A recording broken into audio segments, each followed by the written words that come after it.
Hampton in Virginia. I didn't think I'd be on this quickly. Okay. Okay. So to start, I'm not going to debate any of the biology. I'm not going to debate any of the other stuff. That all stuff. All right.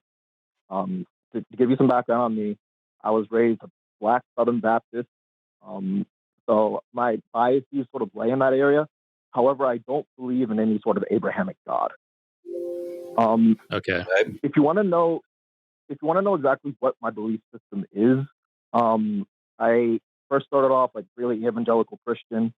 Eventually, by the time I was like, I'm also like Generation Z, by the way. So the fact that I had access to the internet by the time like 2010, 2011, I like very quickly started realizing that reality didn't like comport to evangelical Christianity. So by the time I was about 16, I basically was an atheist. And however, by the time I started studying mathematics and physics around 2019, my hardline atheist space started to change. And the reason why is I became aware of the more recent advancements within mathematics. You became aware of what, sir? The most recent advancements within mathematics and their implications on philosophy, metaphysics. Are you familiar at all with okay, this is going to be a really weird sounding term of jargon, all right? I'm just going to prep you with this. Modal homotopy type theory. Never heard of it. Okay, so I'm going to have to really move back, all right? Let me name it one more time. You said modal homotopy. What? Type theory. Type theory. Yeah. Okay. Yep. So modal as in like being, like what does it mean to exist? Homotopy meaning a space, a topological space, and type meaning hey, this is a certain form of information that is able to be processed by a computer. Okay. So the reason why this is interesting is mathematicians during like the 60s and 70s were constructing this theory, and they ended up realizing that this is the formalization of Hegel's logic, specifically his science of logic. This might sound like a really weird claim, but Hegel was just correct. He didn't have the mathematical language for it at the time, but his whole system of thesis, antithesis, synthesis, we've actually managed to formalize in what's known as part of a separate but related area of math known as topos theory, where we can essentially say, oh, hey, you have this type. It has some opposing type. You can take the union of those two types, and then you get this thing that's called a topos. And that new object, you can actually construct a fully consistent theory of mathematics. And you might be wondering, where am I going with all of this? Well, the implication is that there is no way to determine whether or not the reality you're living in is a simulation, because the language of modal homotopy type theory essentially says let's that. Stop there. Let's stop there. You've lost all your credit. You've lost all your credit as a philosopher and everything else. Well, no. Please. No, yeah. Okay, so I don't believe in so simulation. what's a simulation? I don't believe in simulation. What is a simulation? I do not believe in simulation. Let me start off with that. You do not believe in a simulation. I do not. Okay, so you don't think. So you know that there is a way to distinguish the simulation from the real thing. No. This is what I'm trying to explain to you. So if we are in a simulation, if we are in a simulation, then that would imply that there is a real thing, right? Well, no, not necessarily. No, sir, please. Okay, so it's not explain further. It's not a simulation because it is the real thing. No, okay, sir, you're jumping the gun. You got to let me explain what the mathematics says. Okay. So, we're like Bertrand Russell and what's Gödel, where they failed in trying to construct a consistent theory of mathematics, is that they assumed that the basic object of the set was the only type of object you could construct. But like 30 years after him, some other guys came along and they came up with stuff called category theory, and they realized that set theory was essentially like a very tiny portion of what was category theory. The equivalent, the analogy I like to make is that Gödel and the rest of them tried to do chemistry, assuming there was only hydrogen. So once we were able to identify the full periodic table of logical structures that appear, other mathematicians started making statements with these structures, and they were able to basically demonstrate that there were these structures that were appearing across math, across physics, across computer science, across really anything that can be understood in terms of structure, which I know sounds vague, but I'd have to elaborate on that later. But the point is that the point isn't that everything is a simulation. Rather, since reality is a process and simulation is a process, those things are according to the definitions of homotopy equivalent. Which is why I phrased my question the way that I did. I personally think you can't go as far as atheism. I think if you want to be fully reasonable within the tools of like mathematics and metaphysics provided to us, you can only go as far as agnostic. So, Hampton, what's your definition of atheism and agnosticism? Because I got a feeling we got differing definitions here. Yep. Okay, so let me make sure I understand properly. Atheism is the claim that there is not a God, right? Wrong. So that's Okay, the philosophical. Hold on, Hampton. That's not even Hampton. the philosophical definition. That was the never definition, except proposed by some Christian philosopher. But that was never the definition that any atheists, or that there might be some whackdoodle out there who called themselves that for that reason. But no, by and large, the consistent, original, still current definition is and always was the lack of belief in a God. The question is, do you believe there is a God, right? Does the subject have a belief in a God? If the answer is yes, then they are a theist. If the answer is no, then they are atheist. Period. So then Hampton, where would an agnostic atheism.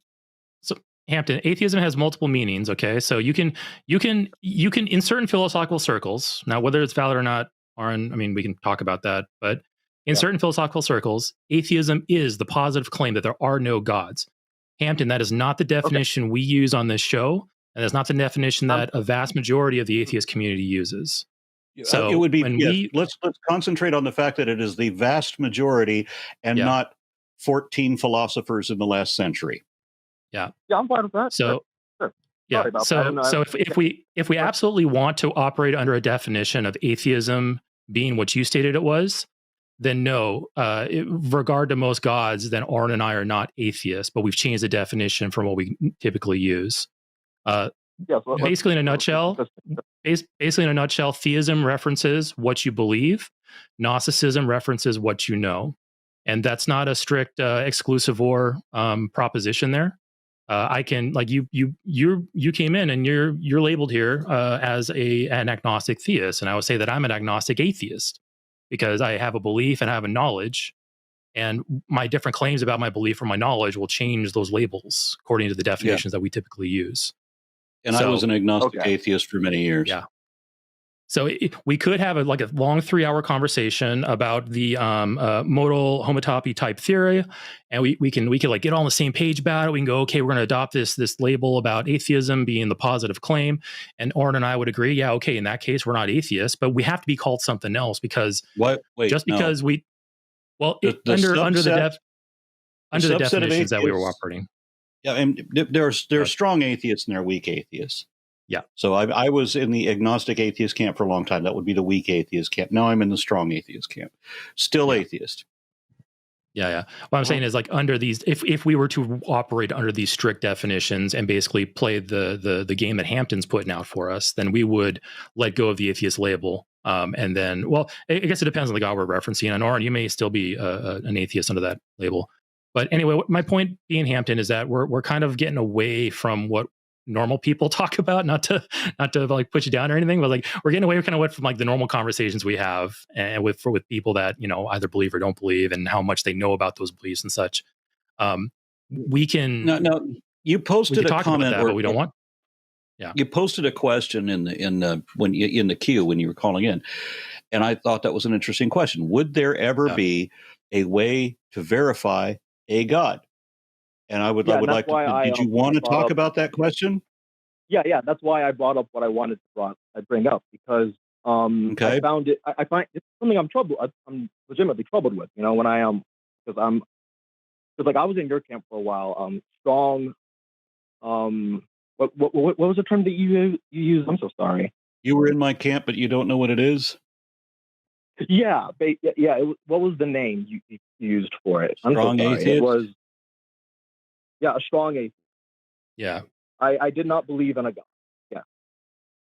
Okay, but not only did I did not believe in a God for a long time, and then at some point I also developed a belief that there is no God, in addition to not believing in a God.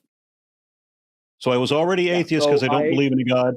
I'm still atheist when I also believe there is no God, just a different subcategory of that. Now, on the question that you posed, I'm sorry. on the question that you posed, would there ever be a way to verify a God? Would you like to talk about that question? Yeah, that's what I'm trying to get to. I'm sorry if I'm making that difficult. The reason why I wanted to use the framework that I did was because, I mean, a mathematical framework, I feel like, would be the best way to approach that. This is something we can logically set up and verify, you know? So I personally don't think you could. And I guess when I was getting screened, I should have been a little bit more careful with my wording, because I need to put more emphasis on the agnostic end of things versus like the theist end of things. I guess I could best put it like, I operate as if I don't think there is a God, but I still. Let's imagine for a moment that there is a God. Yeah. Would you be able to verify it then? No, I don't think so. I think you could. How? Anything that a God does to affect changes in this reality, the way that I've described this is that anytime that God reaches his arm into the prime material plane to affect some physical change, he would pull his arm out dripping with physics. Okay, if right. miracles are happening, it wouldn't just be that a thing happened that we don't know how to explain it. It would be that a thing happened and that it was definitely the supernatural or magical that did it. There would be some reliable way you're saying to demonstrate it. I've often said that if magic was real, and that's what we're talking about right now, if magic was real, then there would be people like Hermione, Gandalf, Spock, or Obi-Wan who could demonstrate that reliably. But nobody ever demonstrated anything except how to lie. Right, yeah, but at that point, does that become magic, or does that just become like another aspect of our universe that exists that is repeatable and like can you show that there is fuck all supernatural anything? No, I don't believe that you can. If it was real, you would be able to. Okay, but this is the reason why I brought up the structure that I did before. I was listening to what you were talking about earlier with the other guy about how a lot of theists have to make that huge leap of faith, and or like they aren't willing, like they're trying to have their cake and eat it too, And give me a second to process my thoughts with this. Basically, my claim is that knowing what we know now about systems and processes and the developing general science of those systems and processes, we now know that there is an equivalence between what we would call reality and any other process that we might term simulation. And therefore, any test to try to determine one from the other doesn't exist. Because the simulation idea, again, I feel like we've already said this, implies that there is something being simulated, right? No, again, what I'm trying to say is that Okay, I'm probably not explaining the. I have to warn you that actual... when I was a child, the first time I heard this argument, I thought it was the stupidest argument I have ever heard. That was when I was 12. Okay, let me make this clear. Well, hold on. We are in a simulation. Right. That was 50 years ago. I still think it's the stupidest argument I've ever heard. Okay, but that's the idea that reality is a simulation is still just as bad as it was 50 years ago. No. Here's a way to demonstrate that. I'm sorry, what? Sir, y'all aren't letting me. I think y'all are putting words in my mouth. Something I'm trying to say. I do not believe there is a simulation. What I'm trying to say is that why did you bring it up? Because I was trying to specifically say that people have this whole misconception about simulations and reality when really you don't need to worry in the first place. Because when people operate off definitions of equation and equivalence, you start to I'd have to go over like so much math, but essentially people are worrying about the wrong thing. That's what I'm trying to say. So Hampton, we can kind of... All you need to worry about is the reality, that perceived reality, whatever you want to call it. Ultimately, I agree with you. All you need to care about is what you're in. Okay, Hampton. Let's think about this for a moment. I mean, do you know how your vision works, how your ears work, how olfactory regions, your nose works? You know any of that? Yes, I am. Like I've had an introduction. Yes, I'm not going to claim to be a biologist. Yeah. Okay, so your eyes are seeing photons. You're receiving reflected certain optical electromagnetic. Sorry, you're receiving electromagnetic. Yeah, your ears are picking up vibrations in the atmosphere. Yeah. Your nose is picking up atoms. All of this requires that atoms exist and that photons exist. And so if there was a simulation and you're using this as an argument for God, then your God designed where he could have just as easily created a reality in which atoms do you haven't exist. even let me gotten to the end of what I was saying. I wasn't even Hold on a second. Argue for Instead, wait, because there's thousands of idiots out there who think this is a good argument. Let me address that, even if it's not your position. Your God, you're right. the God you're arguing for, could either have created a real reality in which there is an atmosphere for vibrations to travel in which there are atoms that your nose can detect, and they do have energy levels that produce photons, and so your eyes can see that sort of thing. There's either a God that created all of that in reality, or you have a God that created a simulation just because he's a liar and wants to give a false impression. Right? Okay. Nonsense. I was trying to establish the fact that the mathematics shows that your ultimate argument makes sense. People shouldn't worry. Okay. It's the same thing regardless. You're breathing air. Are you? How do you know anything is real?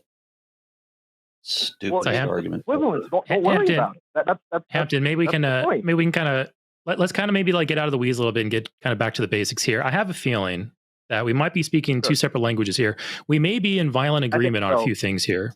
All right. We may be in violent agreement on a few things here. But the simple, short, and sweet answer to your question, would there ever be a way to verify a God, is I don't know. Like when you say verify, it depends on what you mean. Confirm, prove, whether through a mathematical sense or not, I don't know.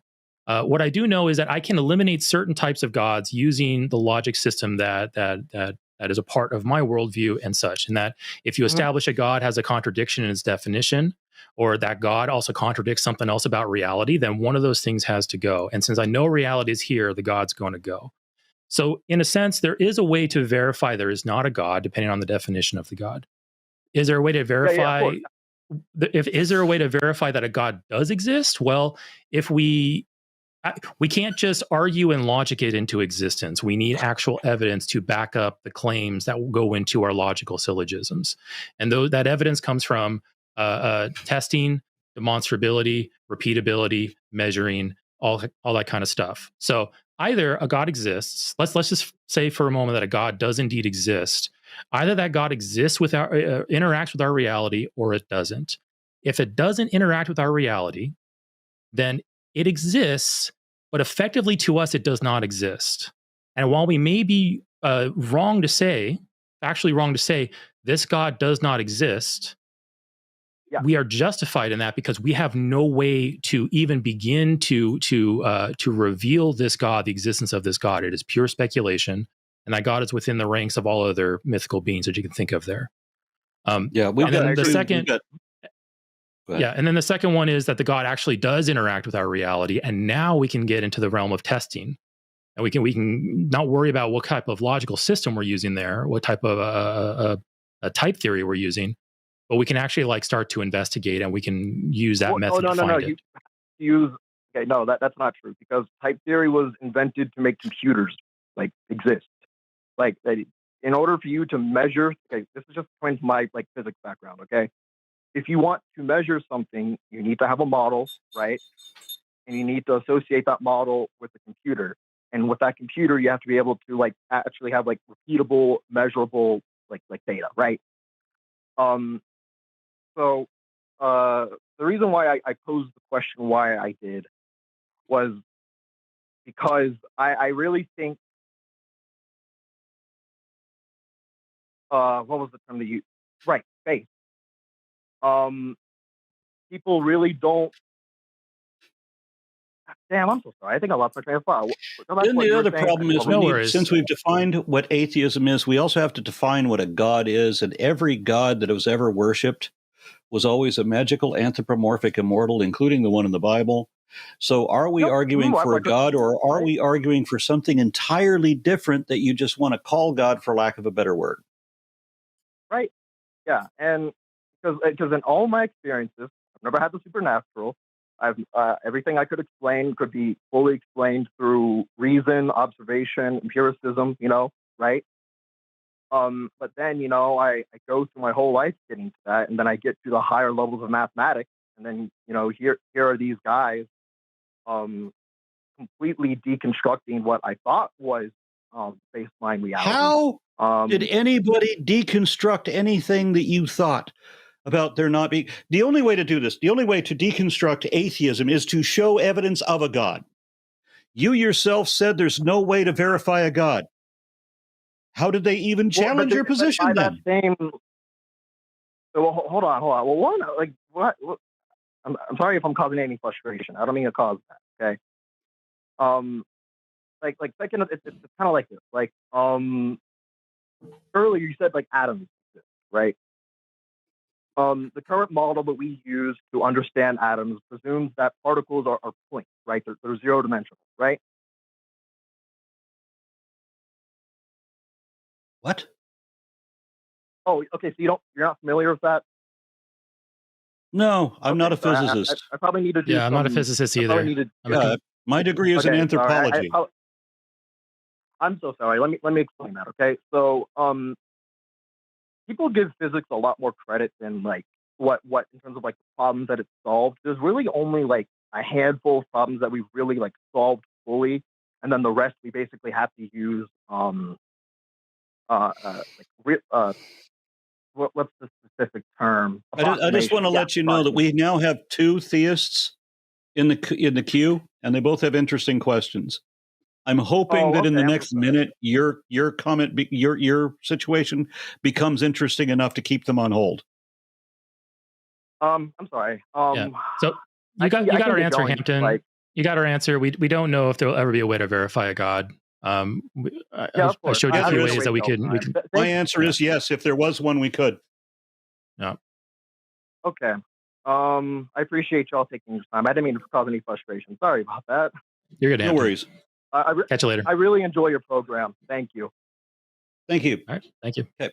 Hello, I'm Jimmy Snow, executive producer for The Line and avid candy eater. Hey, if you'd like to support this channel, you can do so now on Patreon or as a channel member with tiers specific to supporting specific shows and hosts. And it also supports our ability to expand programming going forward. You could also leave a super thanks down below, get a little special highlighted comment, and I'll tell you what, you could hit like and you could hit subscribe. Now, here are some video suggestions so we can fudge that algorithm. Go with one of ours. Forget everyone else on YouTube. I'm begging.